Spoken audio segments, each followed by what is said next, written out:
Hi there, my name is Dima, and I'd like to warn you that this video I recorded for the sake of my own practice.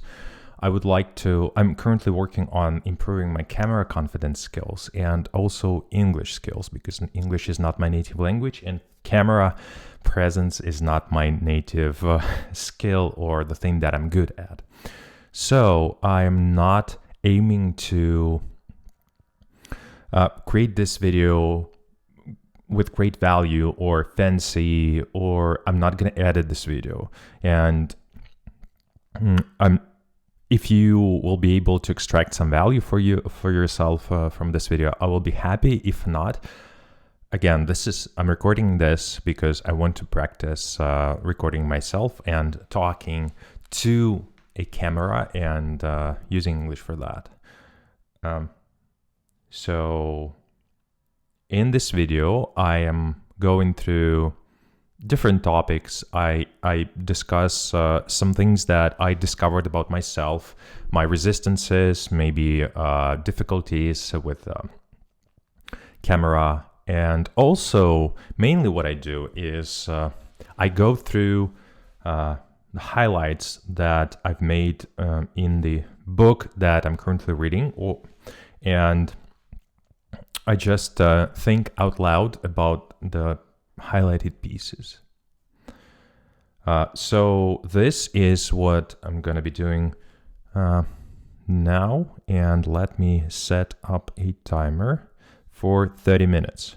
Also, I've made this practice, my daily practice, non-negotiable, so this is my experiment to try to record such video for every day and for 30 minutes, and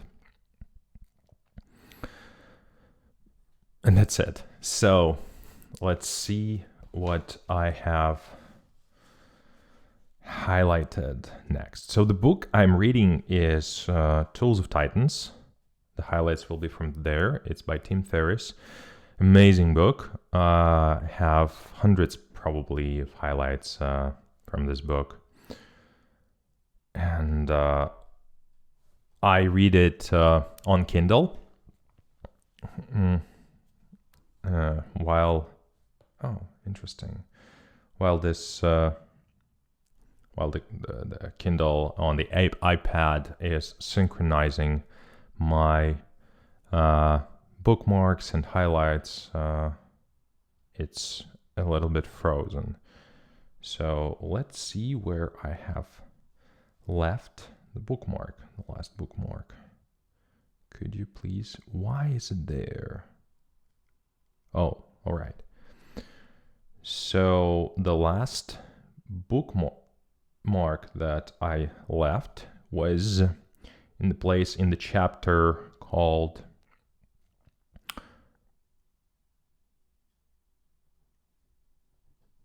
You're Sent Off, the 3 tools that allow all the rest. And it's just the beginning of the book, so Kindle shows me that I'm at the place of 3%. So this is like how do you say this? I'm at 3. If you see any things that I say wrong in English, and you would feel like you want to correct me, leave the comment about that, please. So I'm at 3% of the book, and this highlight is about Tim Ferriss's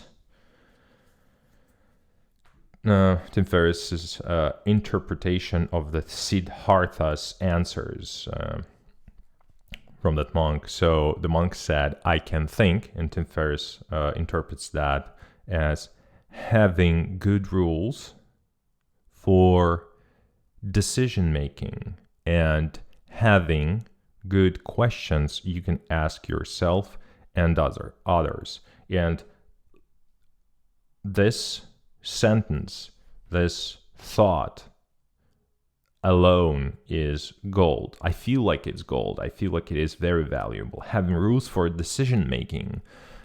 So for me, I see that as kind of like having a framework, having a system for decision making. And I make decisions all the time.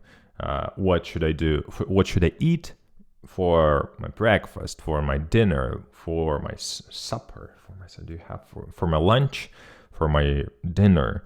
What should I wear? So what should I wear is for me. It's to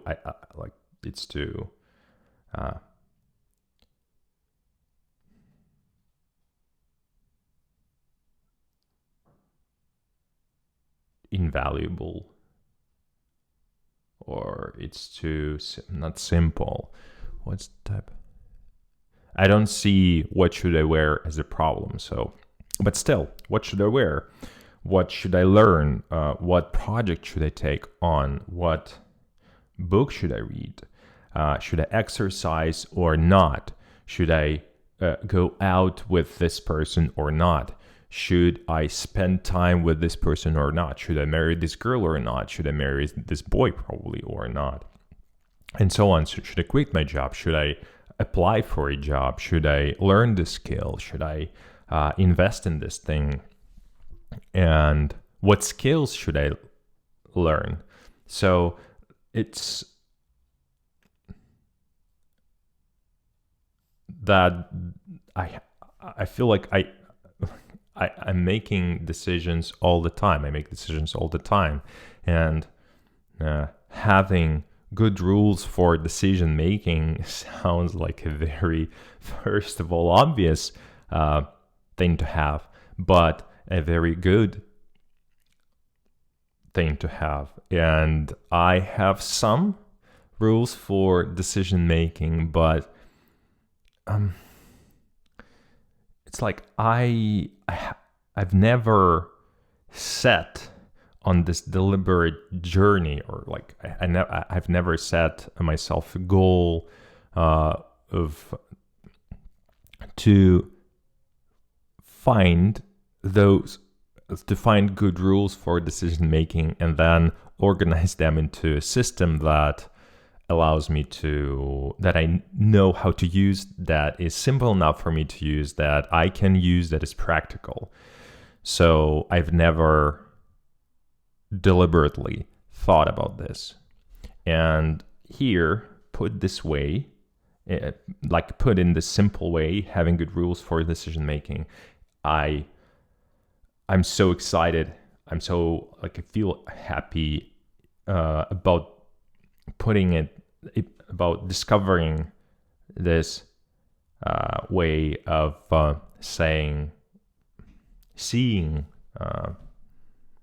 approaching this, and also having good questions you can ask yourself and others. Having good rules, having good rules for decision making, and having good questions you can ask yourself and others. These questions, this second part about having good question, and you can ask yourself and others, is new to me too. So I've never thought about questions as a valuable instrument, valuable tool to use in my day-to-day life. This is a natural thing to do, ask questions, but approach questions as a valuable tool that I deliberately developed, and I have an arsenal. I have a set of questions for this type of project, or for this direction, for this area in life, for this area of decision making, and I have another set of questions for that area of decision making. For example, an amazing question that I really like from Stephen Bartlett is, what am I avoiding right now? Amazing. what am I avoiding right now? And I'm avoiding right now recording my screen for the HTML course. This is, for some reason, I'm avoiding doing that. And I'm I've recorded some, but it's like I notice huge resistance, internal resistance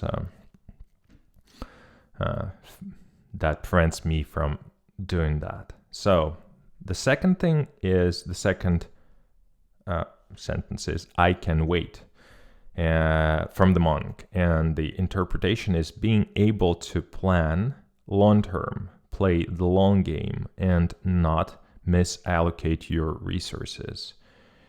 This is huge too, because it happens so that I haven't been taught about the differences between the short-term plans and goals and the long-term plans and goals. And also, yes, we've like it's out there, like it's constantly, if you are a person that is interested, if you're interested in setting goals and organizing your life in some sort, and productivity, goal setting is one of the like things that are being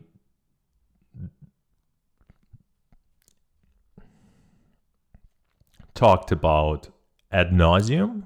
Could you use that? So it's like, it's so like what frequently it's the topic that is being over talked, I would say. But still, I've heard about this difference between long term and short term games. For example, Gary Vee says like micro lose, macro loss. Micro lose, macro win. And this is like, for me, I hear it exactly about short term versus long term. But I've never had a decent, at least, or even good, still, framework to approach a long-term game, a long-term goals, how to set them, how to even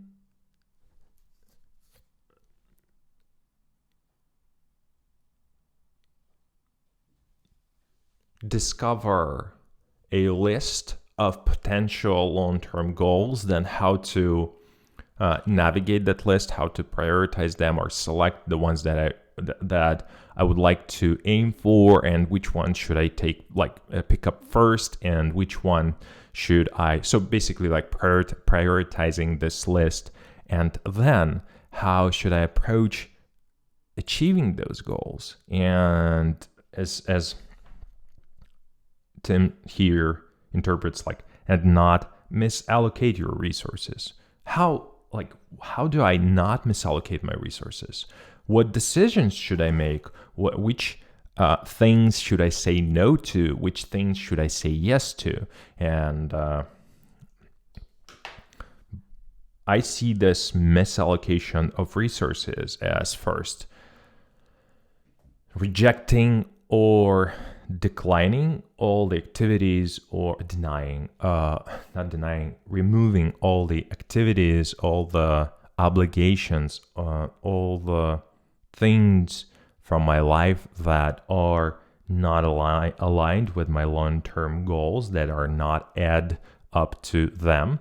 And so first, like decluttering my time, energy, and head space too, and obligations space. And when I have this free space, when I freed it from those obligations, what things should I then say yes to and allocate in this within this free space that I have created? And how to do all that. So what things to reject, what things to say yes to invite, like what are good things for long term. What things should I do? Like, what's the strategy? What's the tactics behind that? And Tim states that this book will help you to develop all three: being able to plan long term, play the long game, and not misallocate your resources. And I would love to analyze this, and I will analyze this book in depth and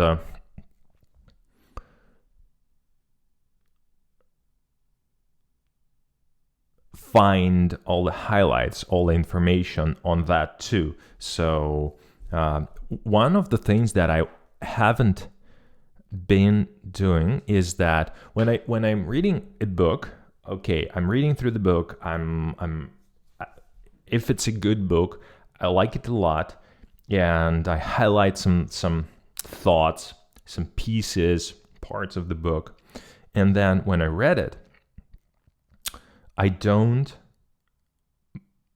return to what I have highlighted, what I had highlighted.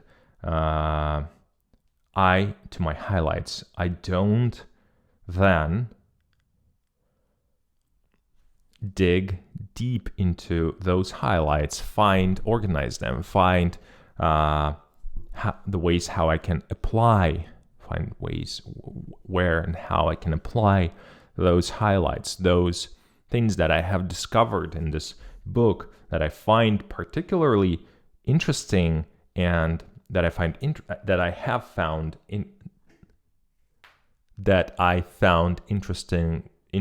to highlight. And yes, how I can apply those things, and then organize them, and then try to apply them, and then filter, then decide what things work for me, what not don't work for me. And so I haven't been doing all that. And this book, Tools of Titans, one of the first several ones. I've done this in some way with deep. No, not deep work. What was the book? I have forgotten. I forget. I don't remember how the book is. Passion is Overrating. Let me tell you how the book is. What's the name of the book? So Good They Can't Ignore You by Cal Newport. So this one. I have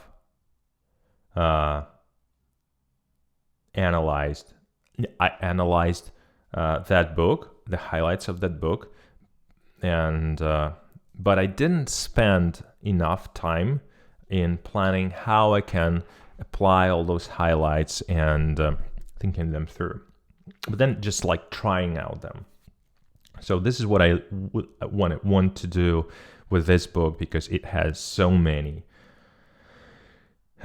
pieces that I have found valuable.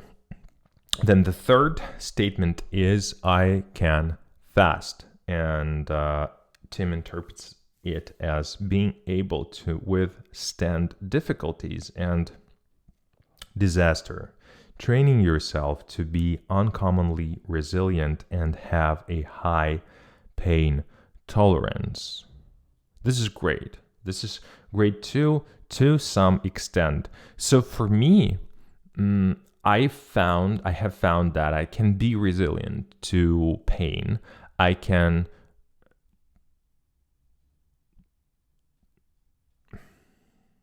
try to withstand, or I can withstand some difficulties in my life as soon or as long as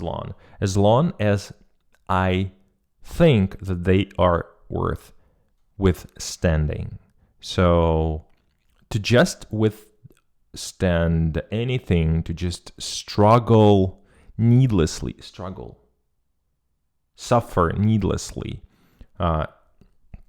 I don't want to do that. I want to suffer if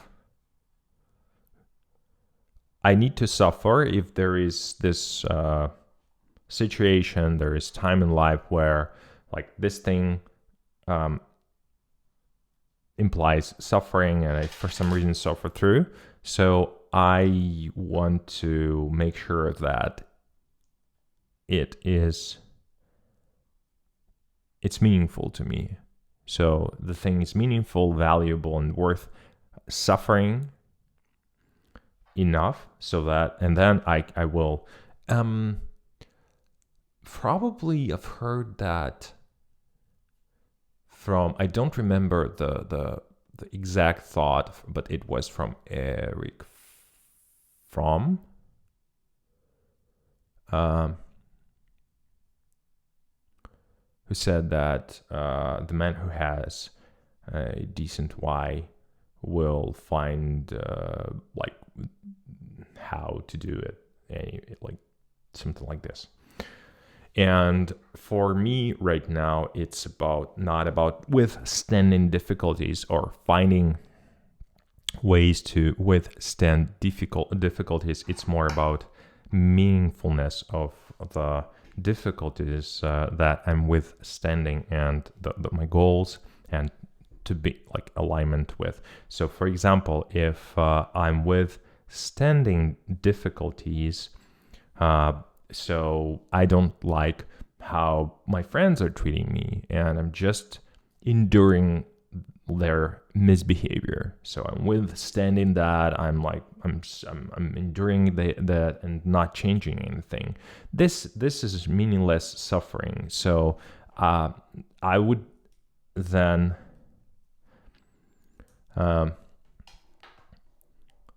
modify this. For me, this I can fast. I can meaningfully withstand difficulties and disaster. So whenever it's worth it, something like that. In this book, Tim tells, promises will help you to develop all three. Great. So these three sentences, these three what's tools, as Tim says, I find them very, very promising, and I would like to learn how to, or become better in using them. I can think, collect, and master good rules for decision making, good questions that I can ask myself and others, then to be able to have the skill of planning and actually doing that, planning long term and playing long game, and not misallocate my resources, and also I can fast, being able to withstand difficulties and disaster, training yourself to be uncommonly resilient, and I have a high, and to grow high pain tolerance. These ones are interesting. I like them. Now let's go to the next highlight that I had, because this one think consistency over intensity. Okay, so what's that? It's from, so this chapter is about Christopher Sommer, who is gymnastics coach and founder of Gymnastic Buddies, and trained world-renowned coach, and so on. So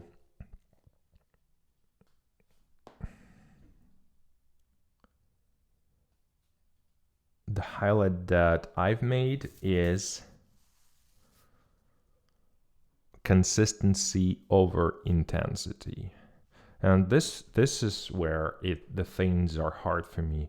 It is hard for me to do the things, or to have activities that I do systematically, consistently, over time, years and years, like years in, years out. So it's not days in, day in, day out, week in, week out. It's year in, year out.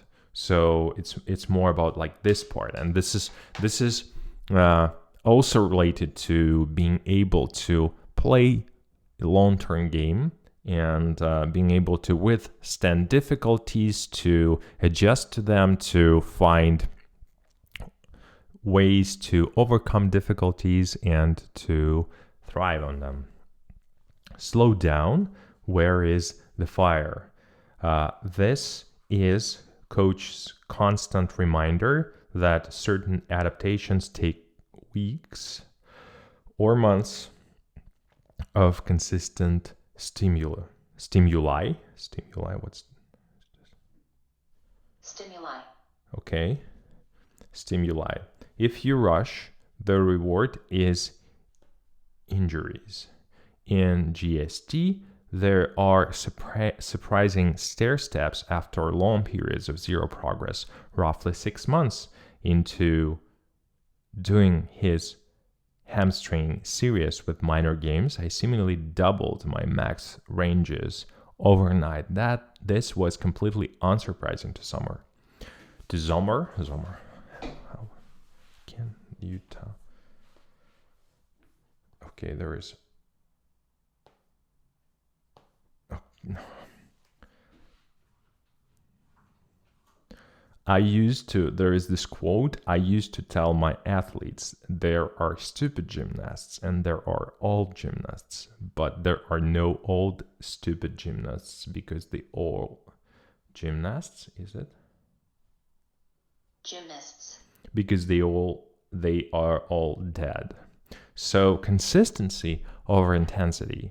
And this is where I've heard this from Andy Galpin, and I've talked here in this book, Talk, Book, and Camera presence practice several times already about this consistency over intensity. I've heard that also from Andy Galpin on the Huberman Labs podcast, and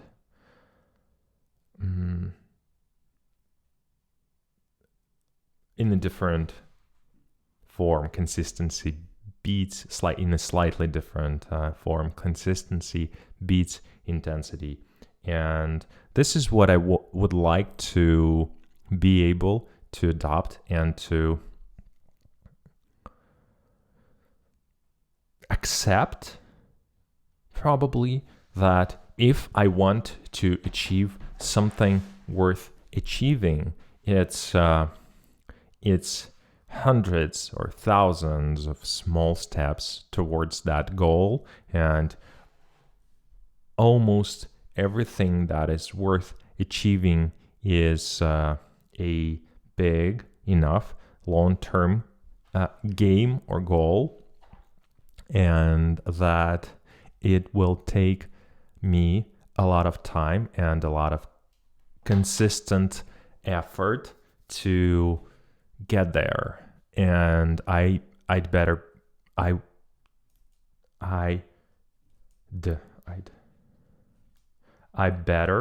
make sure that